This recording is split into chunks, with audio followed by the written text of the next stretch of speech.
Muito boa tarde, sejam bem-vindos a mais uma edição dos Heather Executive Talks. Hoje vamos ter um tema um bocadinho diferente dos temas habituais. Vamos falar de Corporate Governance, vamos falar essencialmente de Corporate Governance em empresas familiares também. Trazemos hoje um convidado muito especial, José Carlos Coelho. Tem uma experiência muito ligada à aviação, muito ligada ao retalho. Hoje vem falar connosco um pouco sobre a sua experiência de vida nestas áreas. Também fez uma dissertação nesta temática do Corporate Governance e acho que temos muito a aprender com ele. José Carlos, muito obrigado pela sua disponibilidade em estar aqui connosco hoje. Eu se calhar ia pedir primeiro que se apresentasse, que nos contasse assim, muito resumidamente, assim, 2 minutos, o que é que andou a fazer. Eu sei que é um desafio grande, mas o que é que andou a fazer desde jovem até hoje? Qual é a sua experiência académica e profissional, assim, de uma forma muito resumida, que é para os nossos espectadores e ouvintes perceberem um pouco o seu perfil. Muito obrigado pelo convite, é uma honra estar aqui. Portanto, meu nome é José Carlos Coelho, comecei a minha atividade profissional há cerca dos 22 anos e, curiosamente, logo numa empresa familiar.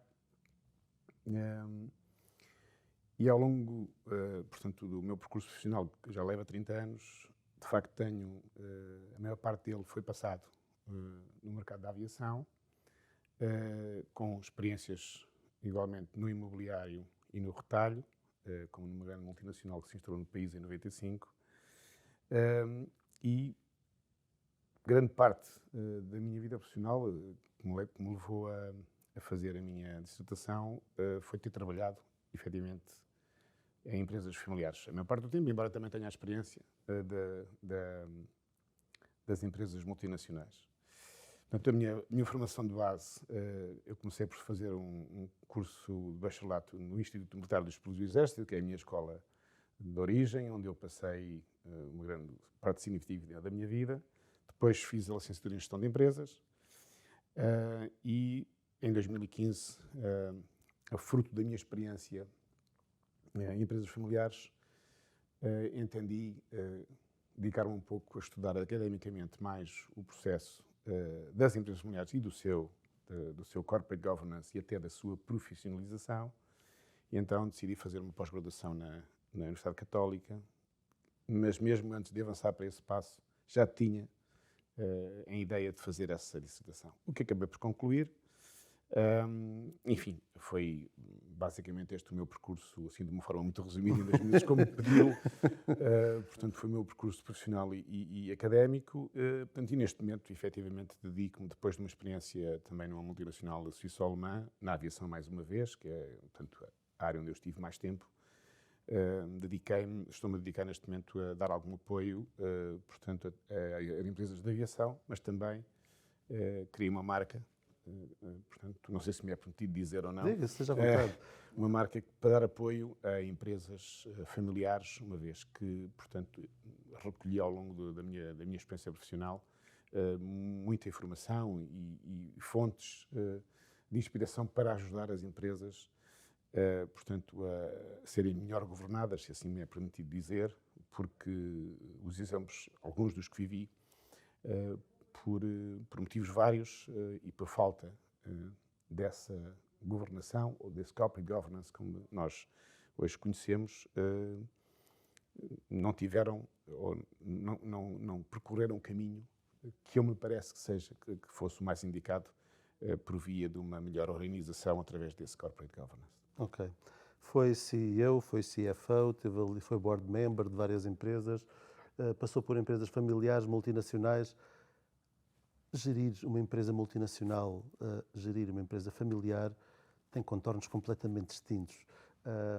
Nós, quando fazemos recrutamento de executivos, muitas vezes perguntamos se sentem melhor a ser um peixe grande num aquário pequeno ou um peixe pequeno num aquário grande. Portanto, o impacto que se tem no negócio, a forma como a decisão é tomada é completamente diferente. Da sua experiência, se eu lhe pedisse para... Imagino que eu não percebia nada disto e que lhe perguntava, José Carlos, qual é a grande diferença entre trabalhar numa empresa, entre ser, por exemplo, CFO, numa empresa multinacional ou numa empresa familiar? As diferenças são grandes, naturalmente. Desde logo pela dimensão, não é?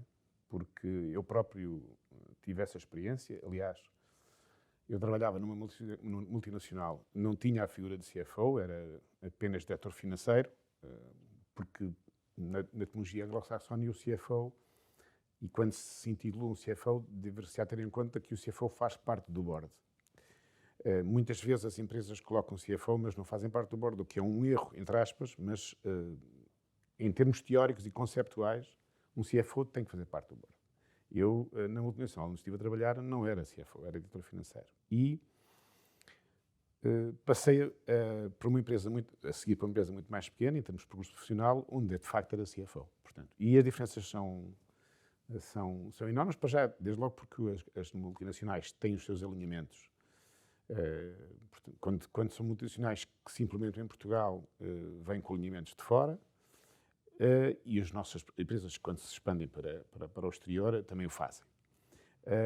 E há, efetivamente, regras estabelecidas e que são aplicáveis, portanto, no novo projeto, digamos assim. A minha experiência diz-me que, aliás, quando entrei para essa multinacional, tive 3 meses num país fora, a aprender a filosofia da empresa e onde tudo já estava criado. É evidente que há sempre espaço para melhorias, para sugestões. Nós, em Portugal, somos um bocadinho inventivos e, nesse aspecto, fizemos muitas melhorias que depois foram adaptadas pela casa-mãe, que era na Alemanha, neste caso.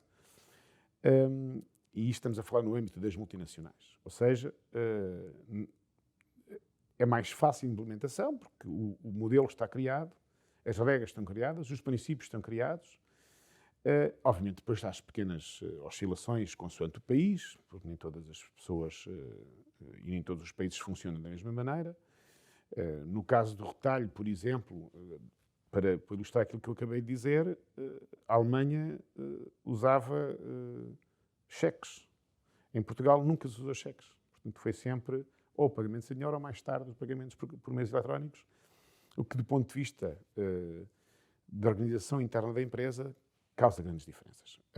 Isto no aspecto, de acordo com a minha experiência, no aspecto das multinacionais. No aspecto das empresas familiares, tudo está para criar, basicamente. Ou seja, normalmente são empresas, tirando as poucas que temos em Portugal, que são de grande dimensão.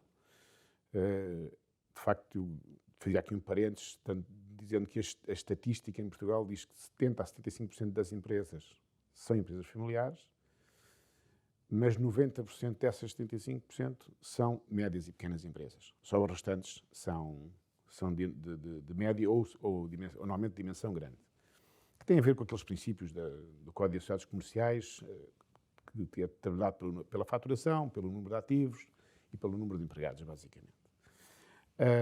Quando se fala em empresas familiares em Portugal, normalmente fala-se de pequenas e médias empresas. É esse o objetivo.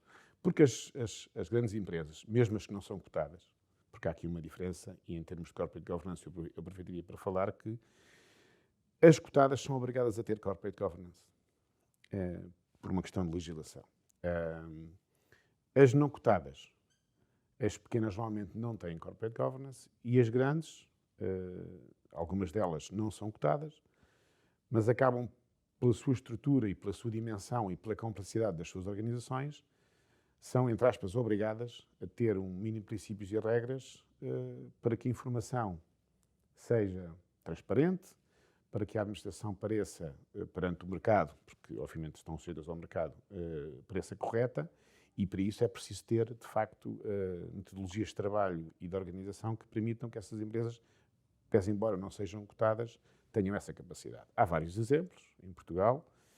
Eu, na minha dissertação, e desculpem chamar a mesma equação, eu fiz a minha dissertação do ponto de vista qualitativo, o que me foi extremamente mais difícil porque analisar a informação de forma qualitativa não é exatamente a mesma coisa do que analisar de forma quantitativa. E numa das minhas entrevistas a uma das grandes empresas portuguesas, que obviamente não vou mencionar o nome, e que me deu o privilégio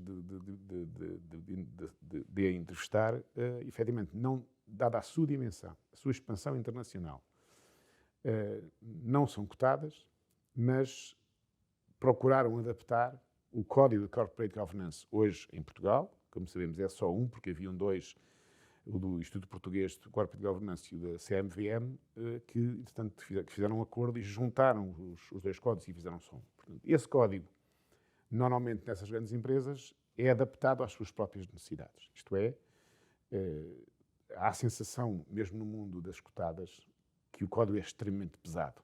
E, de facto, quem o conhece e quem o leu, pelo menos de forma mais cuidada, como eu o fiz, nota-se que há ali muita matéria para trabalhar. O que implica, necessariamente, muitas mudanças a nível interno e as empresas familiares que têm a sua própria forma de estar, as que procuram estar mais bem organizadas, adaptam um pouco esse código e, do ponto de vista da minha opinião pessoal, não o fazem mal, porque há, obviamente, temas que estão diretamente ligados apenas à questão de serem cotados e serem supervisionadas pela CMVM, e não sendo, cumprindo com as regras que são exigidas essencialmente pelo mercado, porque é isso que estamos a falar. Hoje em dia, uma empresa que não tenha os seus relatórios e contas no formato que é exigido do ponto de vista do mercado, não estamos a falar só do mercado dos clientes, mas essencialmente do mercado dos mercados financeiros. Qualquer investidor financeiro, seja ele banco, seja ele fundo, seja ele mesmo a nível estrangeiro, vão olhar, obviamente, para essas contas que têm depois um conjunto de intervenções independentes, que é muito importante. Isto tem a ver já um pouco com o corporate governance em si. A independência e a transparência de informação têm que estar lá plasmadas. Enfim, não sei se fui claro. Sim, Sim. se calhar eu vou só voltar aqui um bocadinho atrás, pegar nisso que acabou de dizer.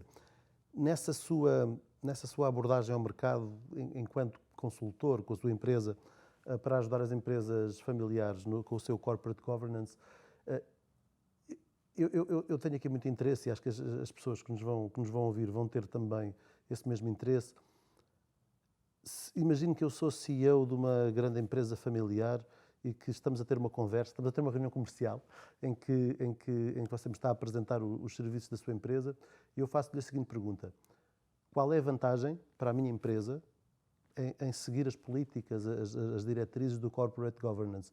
Em que é que isso me vai ajudar? Quais são os benefícios? E se calhar, eu também sei que existe uma estatística das empresas na segunda geração, na terceira geração, porque muitas não passam da segunda e algumas chegam à terceira e não passam da terceira, há estatísticas. Se calhar, será que me conseguia explicar quais são as grandes vantagens e quais são os objetivos? Sem dúvida. Vamos lá ver. As empresas, enquanto são de pequena dimensão, eu diria, não é propriamente uma prioridade terem um código de corporate governance. Isso não parece ser execuível. No entanto, há muitos casos, e a maior parte deles, e vou daqui às estatísticas que referia, nós em Portugal temos, em termos médios, e daqui da informação que temos, que não é muito, não é estatística, são estimativas, e eu, se me for permitido, explicarei porquê. As empresas familiares apenas passam 30% para a segunda geração e 15% para a terceira. O que é que isto quer dizer? Normalmente, quando são empresas pequenas, os impactos são poucos, às vezes o negócio não funciona, a sucessão não se dá, as pessoas, os sucessores pretendem seguir outros caminhos na sua vida e a empresa morre por si com o fundador. Quando as empresas começam a ter uma dimensão média e grande,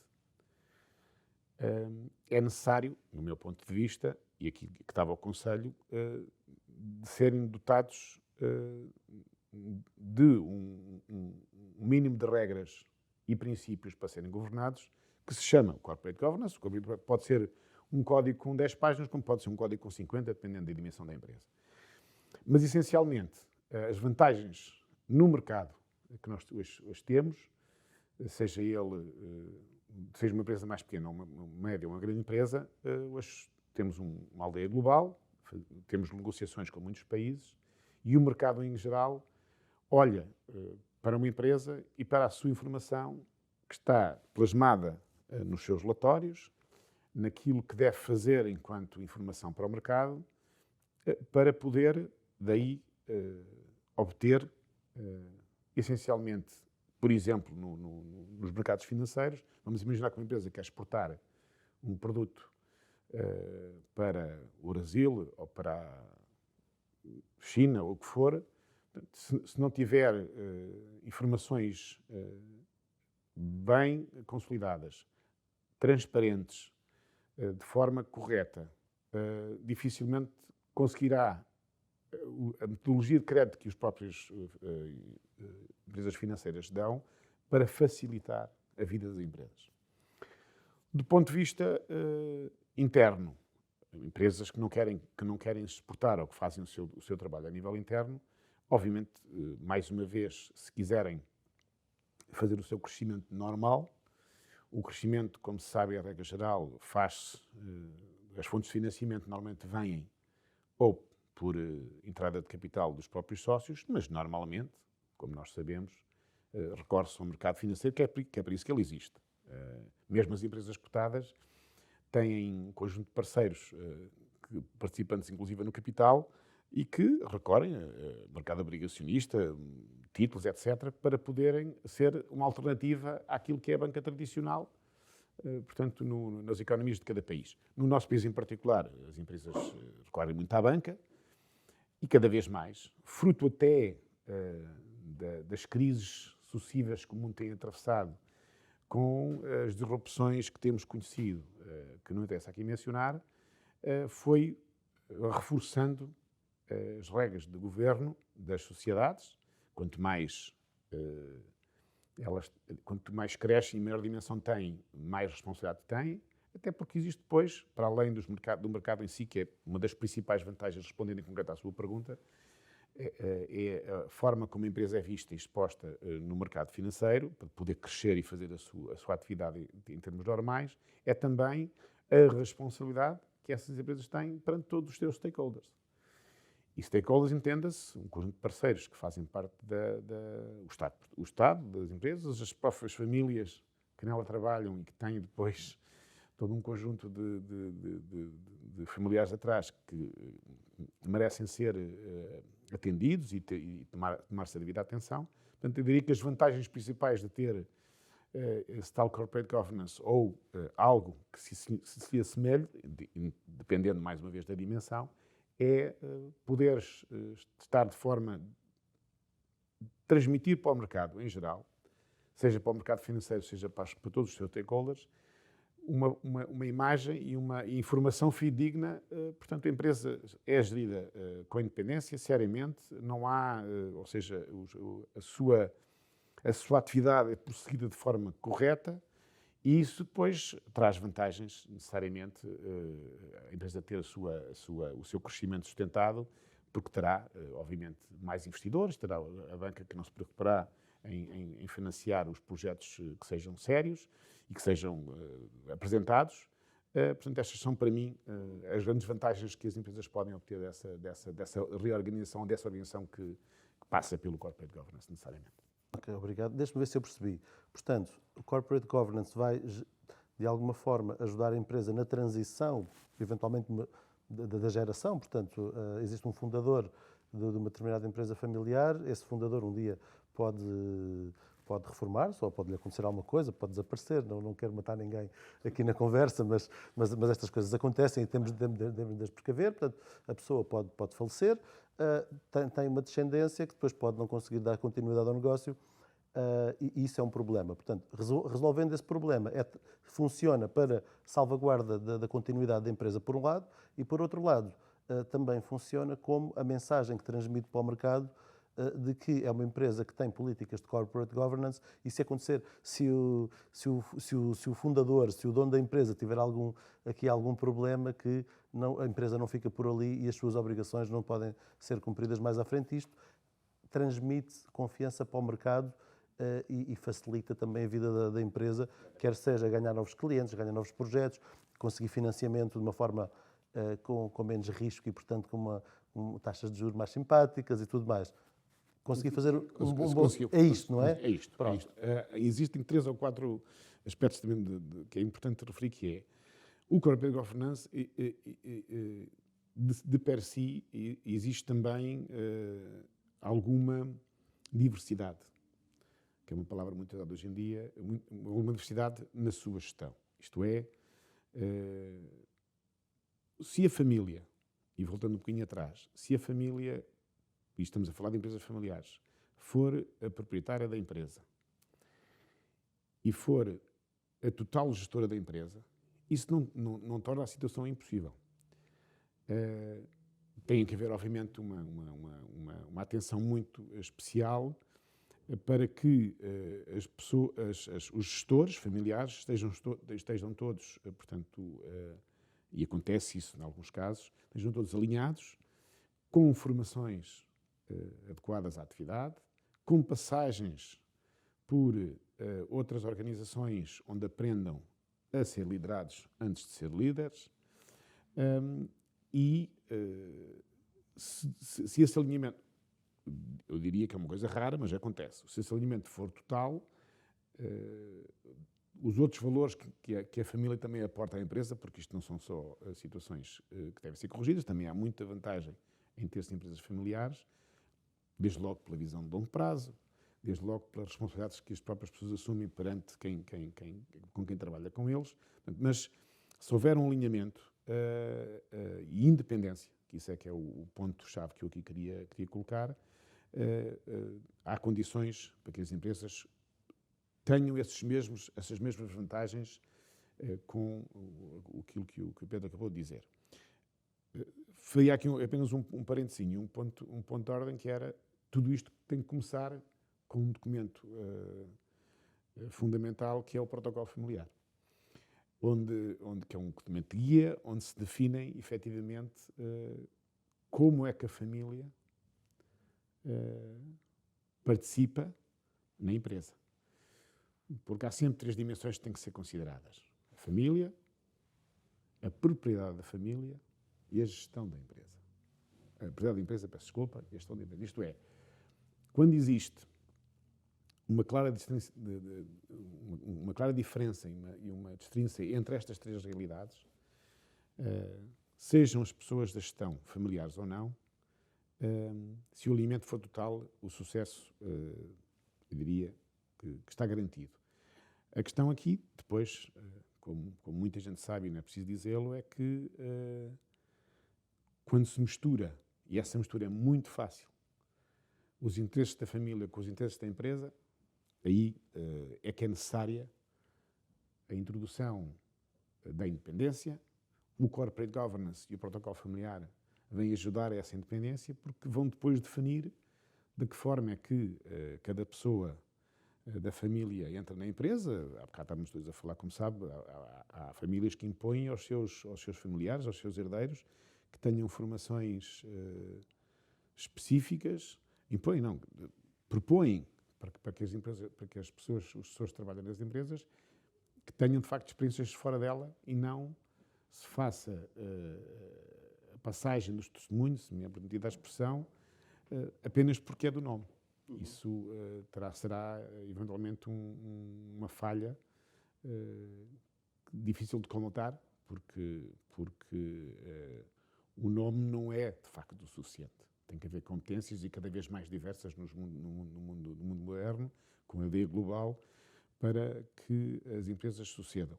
E ajudará sempre, pelo menos na minha perspectiva, a haver uma certa independência, com uma mistura de órgãos de gestão e os seus conexos, auditorias, etc., alguma independência para que haja ali um contrabalanço nas decisões e naquilo que é a perspectiva de crescimento da própria empresa. Se calhar vou lançar aqui um pequeno desafio, que é, vou contar, isto naturalmente nós enquanto headhunters andamos no mercado, entrevistamos muita gente, conhecemos muitas histórias. Eu, por exemplo, vou contar aqui 2 histórias muito rápidas de casos de insucesso.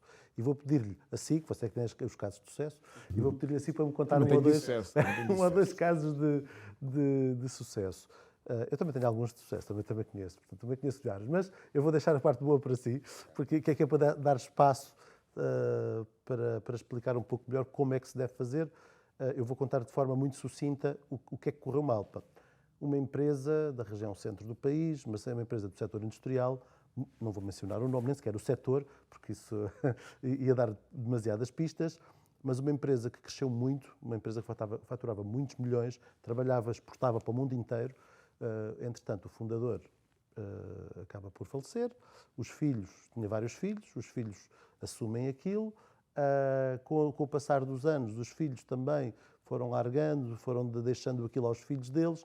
Chegámos a uma situação onde a empresa é detida por quase 20 pessoas, que todos fazem parte da administração, cada um é responsável por várias áreas, entre primos e irmãos é uma quantidade de gente, dão-se todos mal, e a empresa está a afundar e ninguém tem mão naquilo, porque na defesa da sua quintinha, do seu quintal, cada um olha só para os seus objetivos e não para um todo. Portanto, não há uma voz, como havia na altura do fundador, havia uma voz que olhava para o todo. Neste momento, cada um tem os seus interesses pessoais.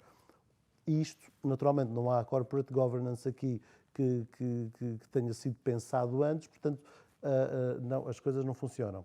Uma outra empresa, que também uma empresa aqui já da zona da Grande Lisboa, fundador já com uma idade profícua e que já devia ter, se fosse jogador de futebol, já devia ter arrumado as chuteiras, ainda não arrumou.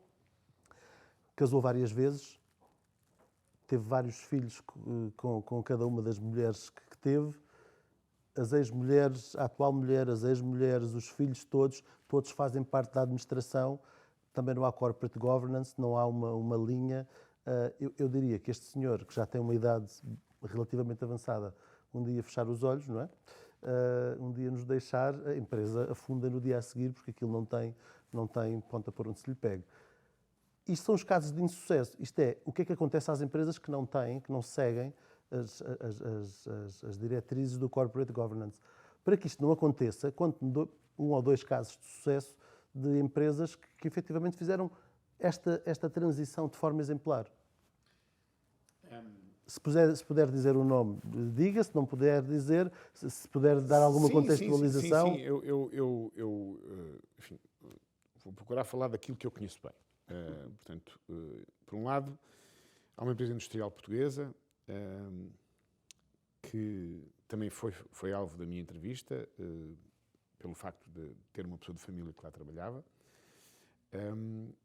e que seguiu, de facto, uma metodologia de trabalho com planeamento, porque isto tem tudo a ver com o planeamento e com a antecipação. Aliás, o protocolo familiar que eu há pouco falava, que é essencial, é a primeira peça tendente depois ao corporate governance, porque sem protocolo familiar não é possível fazer corporate governance, nas empresas familiares, na minha perspectiva. Isto é, o protocolo familiar é um documento completamente dinâmico, não é estático. À medida que as gerações vão evoluindo, vai havendo novas necessidades, a tecnologia muda, há coisas que têm que ser alteradas, mas a base tem que lá estar. E essa é a mais difícil de conseguir. Eu conheço 2 casos de sucesso. Aliás, morreu o fundador há pouco tempo. Corrijo, não era o fundador, era o filho do fundador, mas que estava na frente dos negócios. E tudo foi preparado para que as suas sucessoras, são só filhas, pudessem continuar o seu negócio. Através de quê? Através da ajuda daquilo que também se fala muito no mercado hoje em dia, que são os family offices, que basicamente são empresas que gerem, digamos, participam ativamente a nível estratégico, sobretudo nas empresas de grande dimensão, porque depois têm uma comissão executiva que toca, portanto, o dia-a-dia da empresa, se me permitir a expressão, de forma competente, porque são pessoas escolhidas, selecionadas, com os seus reais skills técnicos e não só, mas tudo foi preparado, portanto, o corporate governance, mesmo antes de ser cotada, porque ela é uma empresa cotada, mas antes de ser cotada já tinha essa prerrogativa, porque o fundador, ou o filho do fundador neste caso, sempre se rodeou de pessoas talentosas, eventualmente mais caras, porque isto faz parte, há aqui um ponto que eu gostava de tocar, que é, há sempre a sensação, por parte de quem gera as empresas familiares, que se eu tiver aqui um gestor independente, ele é muito mais caro que uma pessoa da família. Mas isso é a velha história. If you pay peanuts, you got monkeys, né? Com todo o respeito para os peanuts e para os monkeys, como é lógico. Mas, de facto, ele sempre se rodeou. Eu tive o privilégio de o conhecer pessoalmente, no âmbito da aviação, que ele era piloto privado de helicóptero. Eu cheguei a fazer um test drive com ele no Mercedes. Ele era também um ótimo condutor. Portanto, e ele preparou, rodeou-se sempre de quadros independentes, fora da família, extremamente competentes e bem referenciados, mas preparou quer o protocolo familiar, quer depois a constituição do Family Office, para conseguir gerir e para que o mercado continue a olhar para a empresa de uma forma holística, ou seja, a empresa vale como um todo e não depende do seu fundador.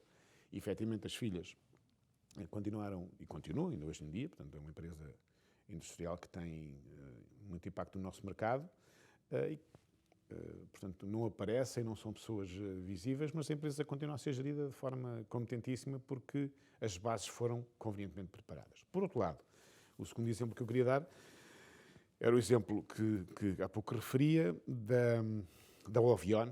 A Ovion é uma empresa que eu tive o privilégio de investir para a minha dissertação e que fiquei agradavelmente surpreendido pela forma clara e inequívoca como a fundadora, que é a viúva, portanto, o Sr. Vilax já faleceu, quem tem a gestão da empresa são os filhos neste momento,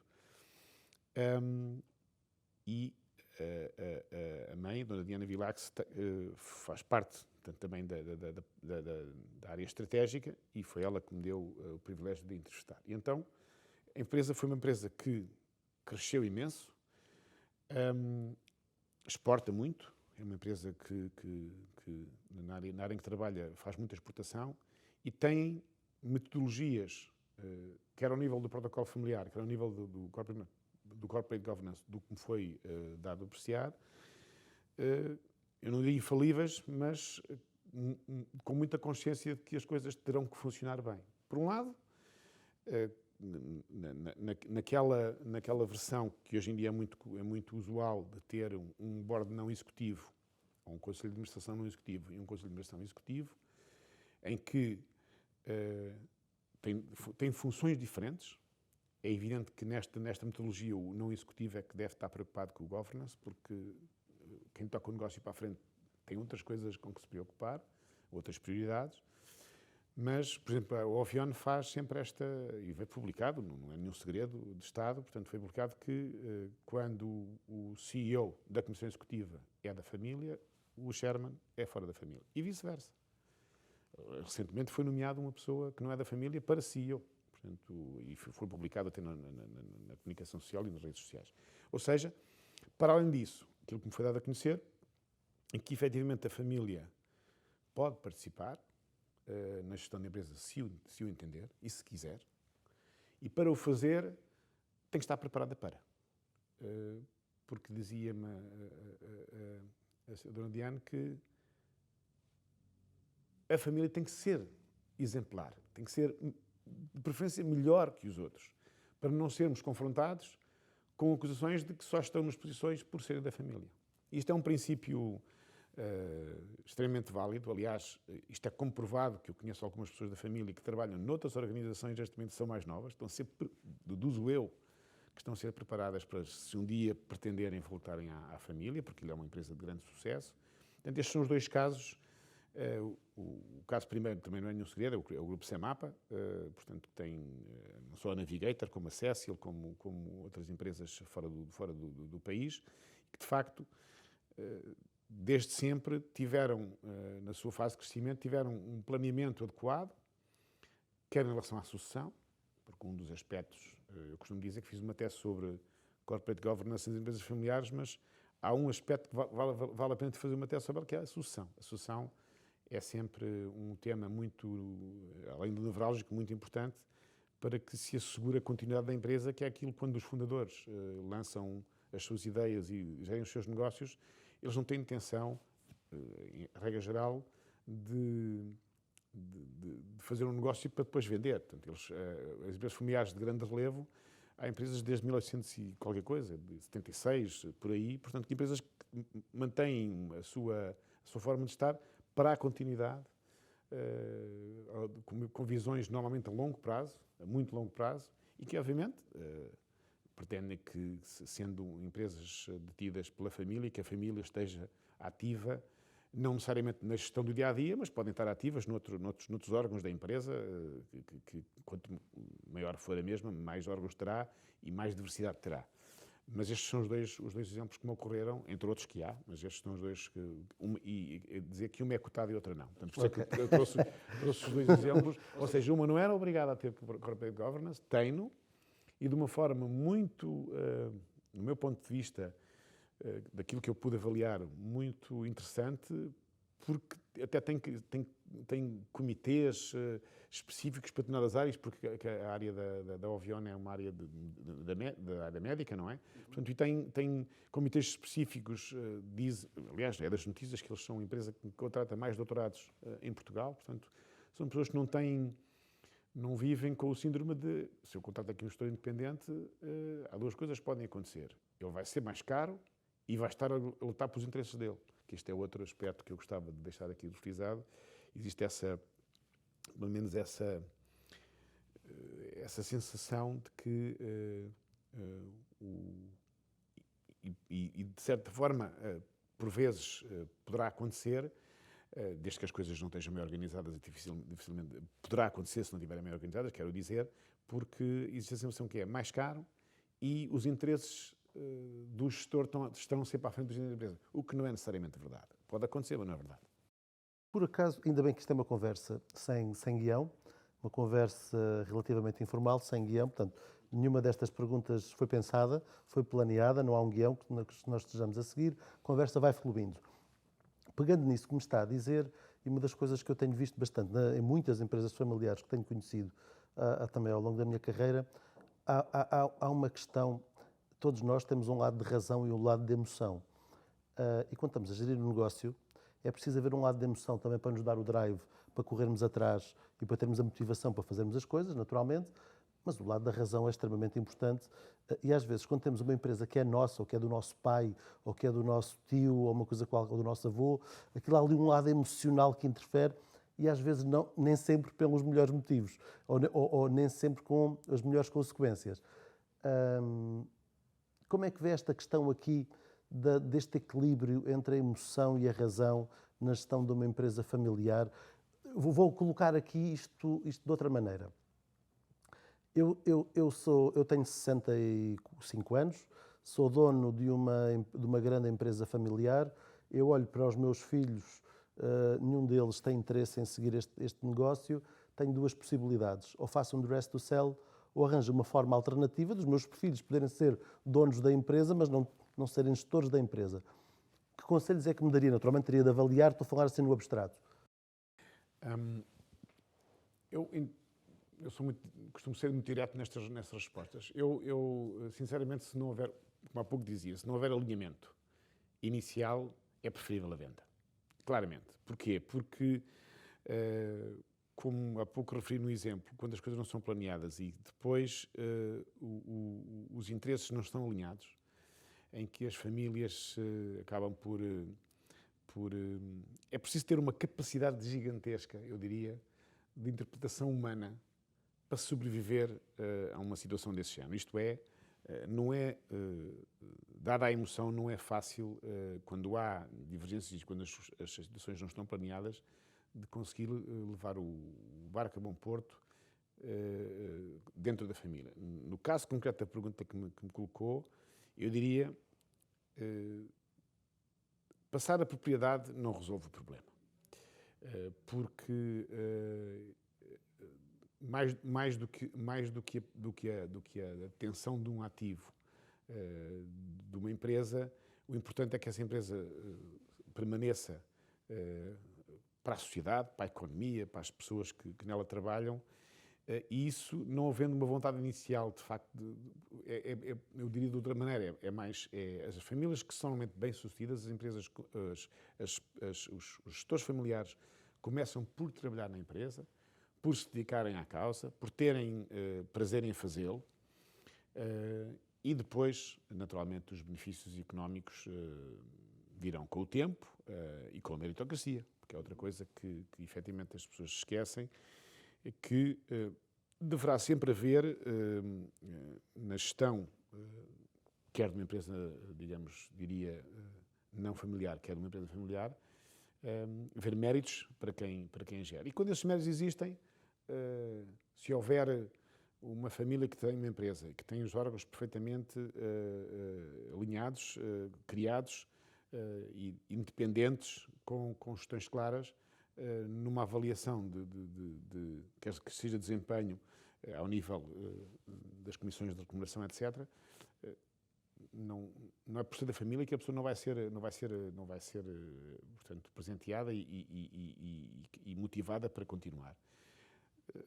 Se não estiver envolvida nesse espírito, dificilmente a empresa sobreviverá, porque os interesses são dissidentes, e acabará por ser vendida numa fase posterior, ou então poderá ser instituída uma forma de gestão dispar que poderá pôr em causa a sobrevivência da própria empresa. Deixa-me pôr de outra maneira. Diga. Eu sou o tal gestor de 65 anos que já tenho uma empresa de grandes dimensões, familiar. Os meus filhos não têm interesse em continuar. Eu não quero vender a empresa, não quero fazer o tal do rest to sell para pôr no mercado, não quero vendê-la a um fundo de investimento, não quero chegar aí, não é?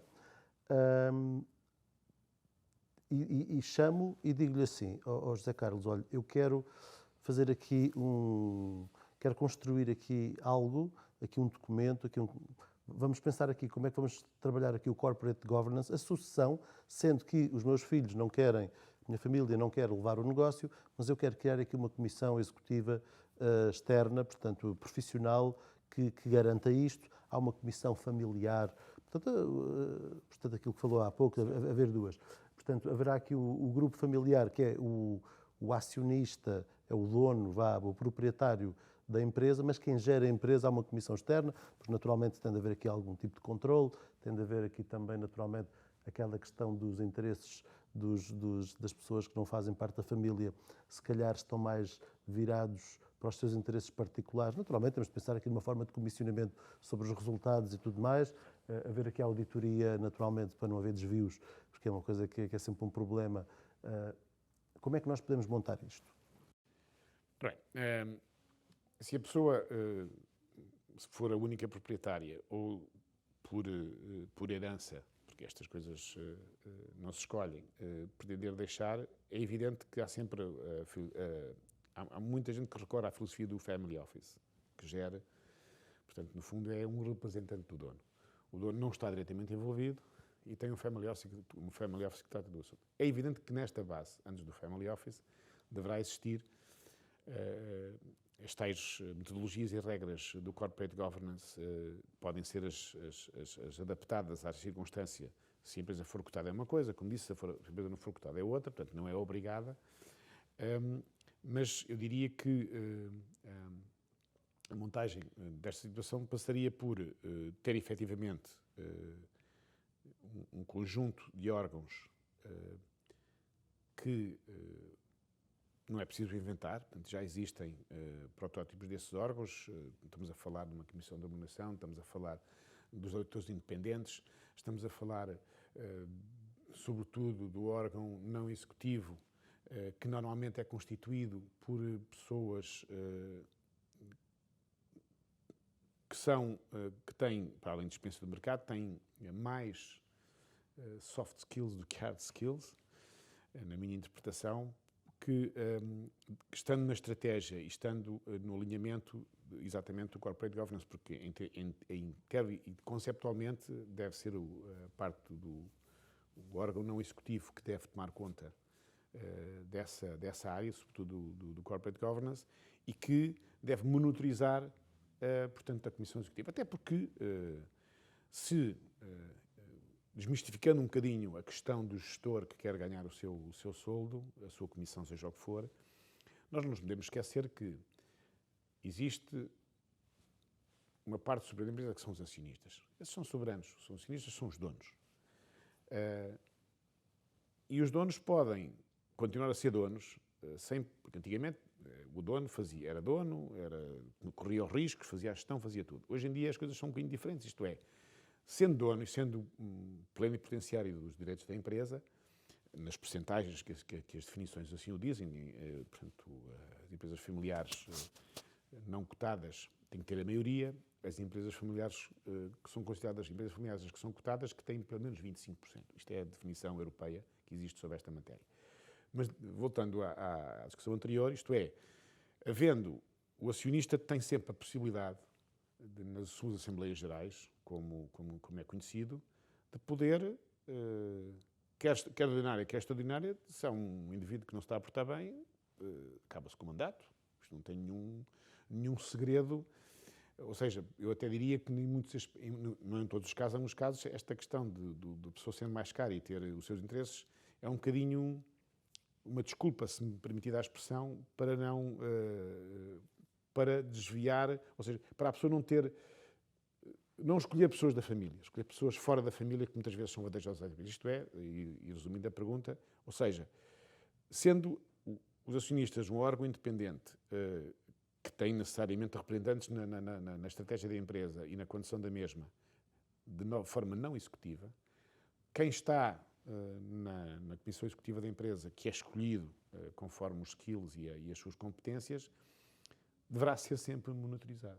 Ou seja, existe o Conselho dos Não Executivos, que muitas vezes também, em alguns países, se chama a Comissão de Supervisão, serve exatamente para isso. Ou seja, não têm que interferir no dia-a-dia da empresa, mas devem estar atentos à condução dos negócios, à condução da atividade que a Comissão Executiva leva a cabo e, obviamente, têm que trabalhar, porque isto dá trabalho, a informação é fundamental que flua de forma normal, sem grandes barreiras à frente, portanto tem que haver um relacionamento, e isso faz-se através de conversas, através de...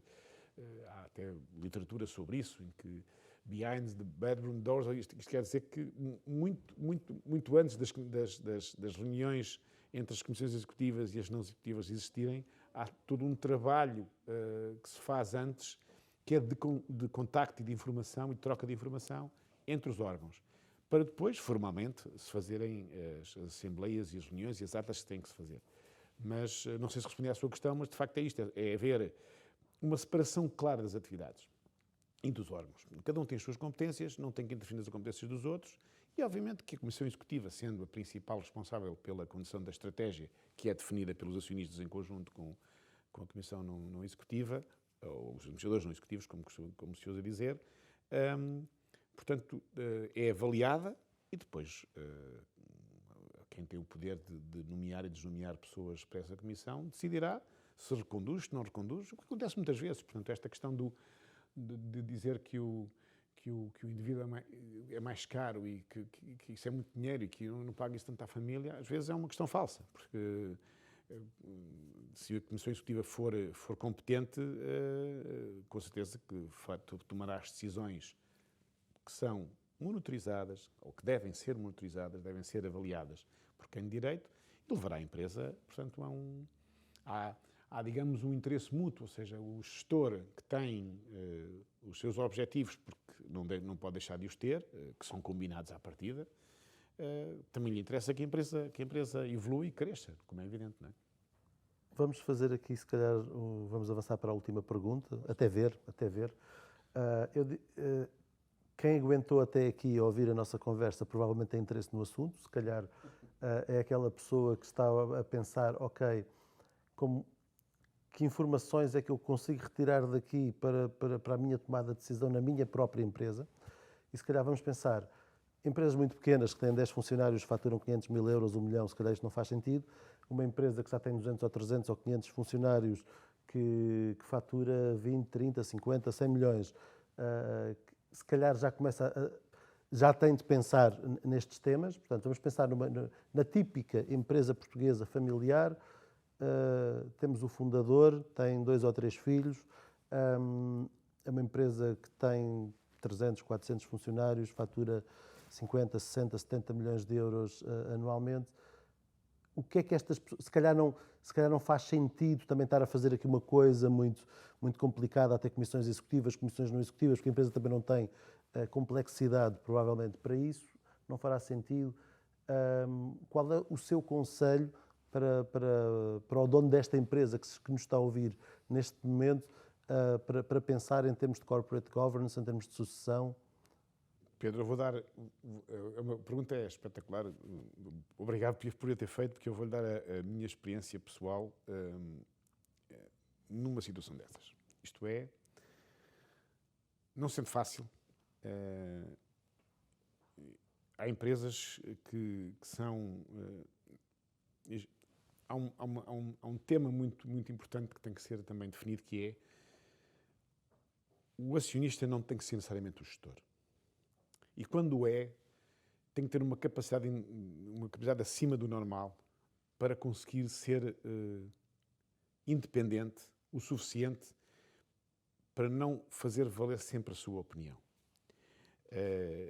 Eu trabalhei numa organização e eu era board member executivo. E foi essa organização que me levou a fazer a minha dissertação. E vou explicar porquê. Porque o Conselho de Administração, ou a Comissão Executiva, era constituída por 3 pessoas. 2 pertenciam à família e eu era o único que não era familiar. E quando a empresa, exatamente nesse target, nós tínhamos cerca de 300 empregados e chegámos um ano a faturar 60 milhões de euros. Eu juro que não fui investigar e que a pergunta foi... Não. Mas a pergunta é feita de uma forma, portanto, me permite ter conhecimento de causa. Estas coisas, os exemplos são sempre importantes. A gente, quando dá aulas, somos ambos professores, eu dou casos práticos e os alunos tomam mais atenção. Portanto, e acho que, em geral, as pessoas gostam mais do que a teoria no ar. Isto é, portanto, a empresa entrou num... Quando entrei para a empresa faturava 500 mil euros. E ao fim de 7 anos, fruto de uma definição de estratégia feita em sede do Conselho de Administração, tomaram-se as decisões corretas, mas depois começou a tomar uma dimensão que era necessário haver alguma metodologia de controlo relativamente às decisões de maior risco, eu diria. Eu, desde muito cedo, até porque esta temática do corporate governance, eu recordo-me que em Portugal começou a ser falada, as Big Four, mais a BDO, começaram a falar nisto nas empresas, do corporate governance, empresas familiares, entre 2000 e 2002, por ali, do que eu me lembro. Foi a primeira vez que me vieram falar nesse tema. Eu, de facto, abracei aquilo de corpo e alma, fiz várias tentativas de criar um código de conduta, não necessariamente um código de corporate governance que na altura era apenas para empresas cotadas, mas que de facto definisse um pouco a forma de funcionamento do Conselho de Administração, uma vez que não existia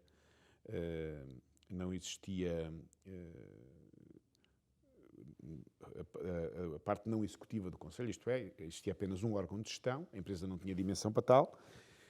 Cresce dizer que era o caso em concreto era uma empresa familiar, mas com 2 famílias, e efetivamente, não tendo feito isso, foram tomadas decisões em que, curiosamente, houve apenas uma parte que votou contra, mas estando essa parte em minoria, a decisão acabou por ser aprovada, com a diferença de quem, ou seja, o crivo que devia ter sido feito, mesmo com entidades que eram externas à família e que tinham a competência, estou a falar em concreto das comissões de auditoria, independentes, naturalmente, não foram escutadas e, obviamente, algumas decisões que foram tomadas, quer contra o Conselho, de uma parte do Conselho de Administração, que não era fazer parte da família, como os próprios autores independentes, não foram ouvidas.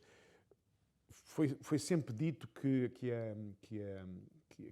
que sim, que era uma boa ideia, que havíamos de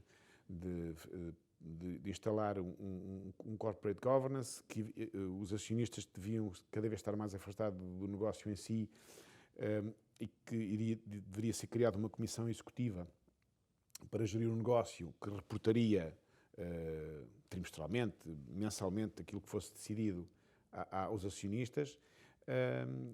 E cada vez, a empresa estava a crescer, cada vez ia ser mais, mas de facto nunca aconteceu. O que eu quero dizer com isto?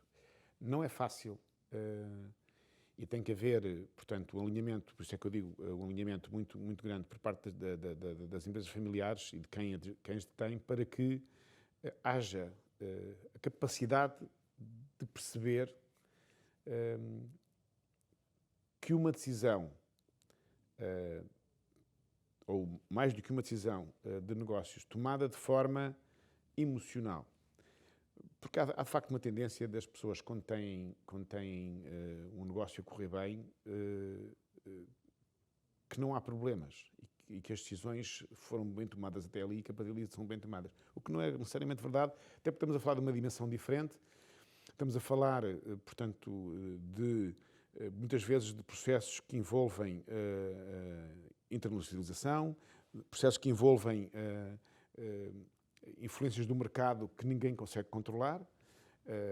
Em concreto, nesse caso, foi isso que aconteceu, ou seja, portanto, investimentos foram feitos exatamente antes da falência do Lehman Brothers, não sei se as pessoas se recordam, mas isso foi um marco na nossa economia a nível mundial, em que efetivamente houve certos mercados que não diminuíram, desapareceram completamente. E esses riscos começaram-se a sentir antes. E muitas vezes os acionistas que querem ser também gestores, que não estão a 100% no negócio. E quem lá está a 100% tem, obviamente, e necessariamente uma noção diferente. Não sendo da família, eu costumo sempre dizer isto, eu cuido melhor do seu dinheiro do que cuido do meu próprio.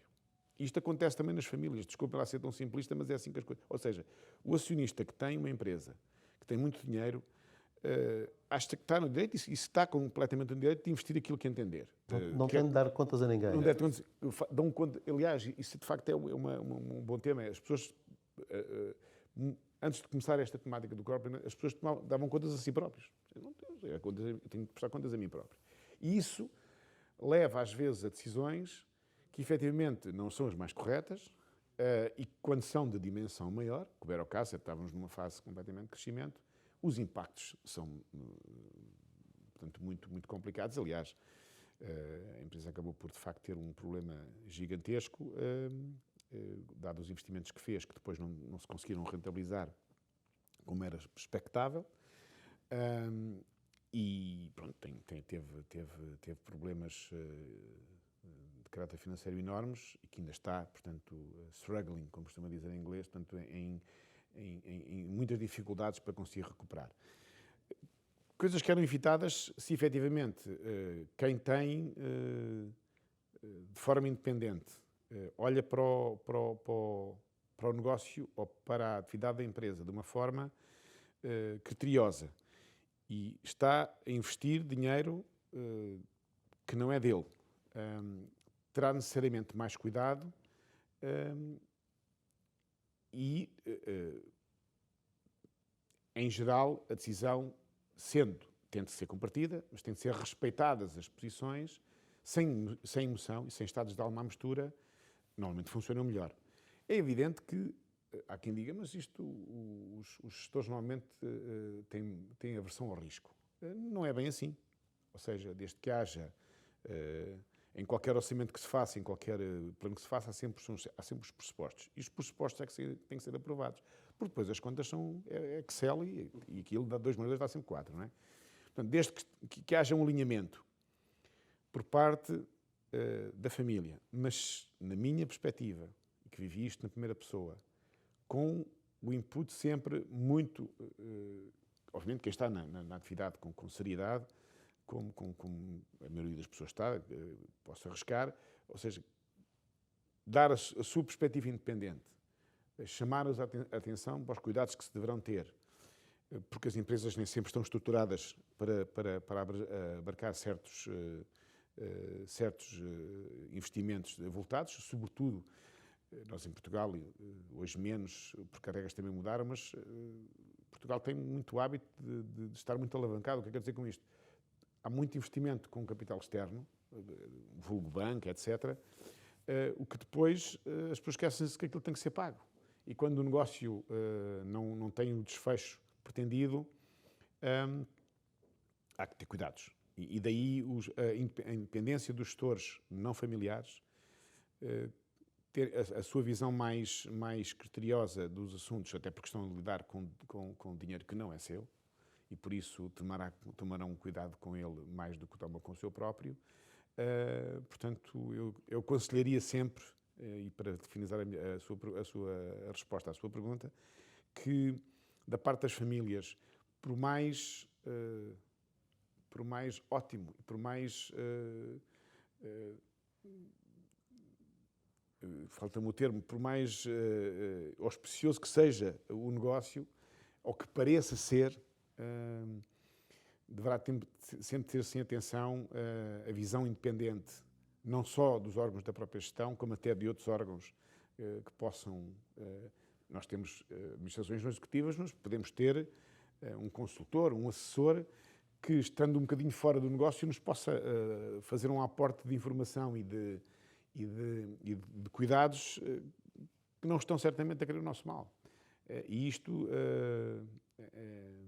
nas empresas familiares, em particular em algumas delas, acontece porque o gestor proprietário, eu diria, o proprietário confunde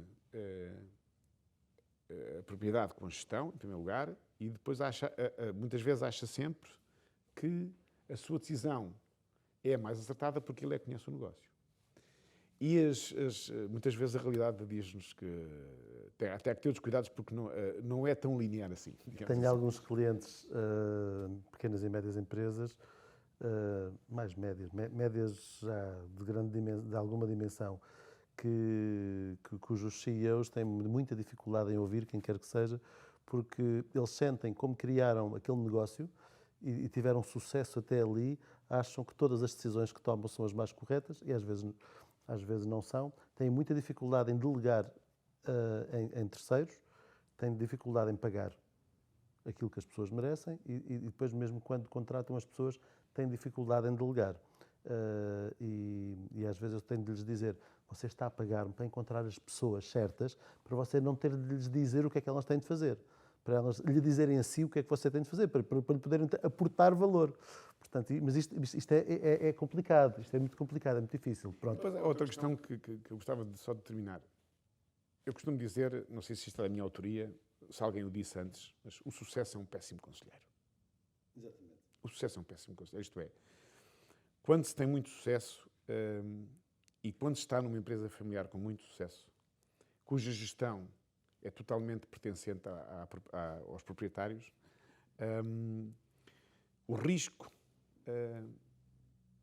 eu vou usar a expressão mais portuguesa, os de estamparem a seguir é elevadíssimo, porque as circunstâncias mudam, a dimensão não é a mesma e o alinhamento também não é o mesmo, portanto, e há que ter todos os cuidados de tentar perceber, ok, já cheguei aqui porquê, é melhor eu aconselhar-me com quem não está, do ponto de vista emocional, tão envolvido nisto quanto eu. E isto é algo que falta ao nosso país. Eu terminaria dizendo que, mesmo a nível político, eu acho que tem que haver alterações profundas, porque, por exemplo, hoje em dia, o Presidente da Associação de Empresas Familiares tem requerido apenas uma coisa, já por vários governos, que era um simples quadradinho na declaração anual, dizer se é empresa familiar ou não, se tem corporate governance ou não.